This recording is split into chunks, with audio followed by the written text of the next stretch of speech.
ஜீ தமிழ்ல ரொம்பவே சூப்பரா போயிட்டு இருந்த சீரியலோட கிளைமேக்ஸ் ஷூட்டை எடுத்து முடிச்சிட்டாங்களாங்க. எஸ், கேட்கும் போதே ரொம்ப கஷ்டமா இருக்கு. என்ன சீரியல் அப்படின்றதெல்லாம் பார்த்துடலாம். ஜீ தமிழ்ல 6 o'clock ஸ்லாட்ல ரொம்ப ரொம்ப சூப்பரா போயிட்டு இருந்த ஒரு சீரியல் தான் நினைத்தேன் வந்தாய். ஆல்ரெடி சொல்லியிருந்தோம் இல்லையா இந்த சீரியல் முடிய போகுது அப்படின்னு. பட் இன்னும் கிளைமேக்ஸ் ஷூட் எடுக்கவே இல்லையே. சரி, அப்போ இன்னும் எக்ஸ்டெண்ட் ஆகும் போல அப்படின்னு நினைச்சிட்டு இருந்தா கிளைமேக்ஸ் ஷூட் எடுத்து முடிச்சுட்டாங்க. அண்ட் அதே மாதிரி கேக்லாம் கட் பண்ணியிருக்காங்க. அதில் என்ன போட்டிருக்காங்கன்னா அண்ட் இட்ஸ் அ ரேப் அப்படின்னு போட்டிருக்காங்க. ஸோ எல்லாத்தையும் முடிச்சுட்டாங்க அப்படிங்கிறது தான் சொல்லியிருக்காங்க. இது பார்த்தீங்கன்னா லாஸ்ட் ஜான்ல தான் இந்த சீரியலை ஸ்டார்ட் பண்ணாங்க.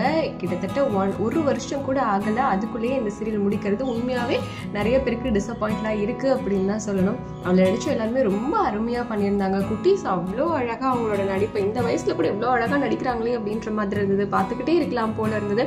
அண்ட் சீரியலில் மெயின் ஹீரோயின் நம்ம சுடராக நடித்தவங்க சேஞ்ச் ஆனாங்க. பட் சேஞ்ச் ஆனாலுமே அபிராமியும் நல்லா தான் ரீப்ளேஸ் பண்ணதுலேயே சூப்பராக பண்ணிட்டு இருந்தாங்க.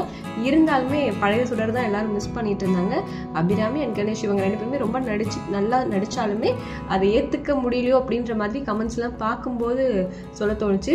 ஸோ எஸ், யாரெல்லாம் நினைத்தேன் வந்தாய் சீரியலில் மிஸ் பண்ண போகிறீங்க, இவங்களோட பேர் உங்களுக்கு பிடிச்சி ஆக்சுவலி பழைய சுடர் பிடிச்சிருந்ததா இல்லை புதிய சுடர் பிடிச்சிருந்ததா அப்படிங்கிறதெல்லாம் கமெண்ட்டில் மறக்காமல் ஷேர் பண்ணுங்கள். இந்த சீரியல் முடிக்கிறதுக்கு பதிலாக வேறு சீரியல் முடிக்கலாம் அப்படின்னு நினச்சிருந்தா எதை சொல்வீங்க அப்படிங்கிறதையும் சொல்லுங்கள்.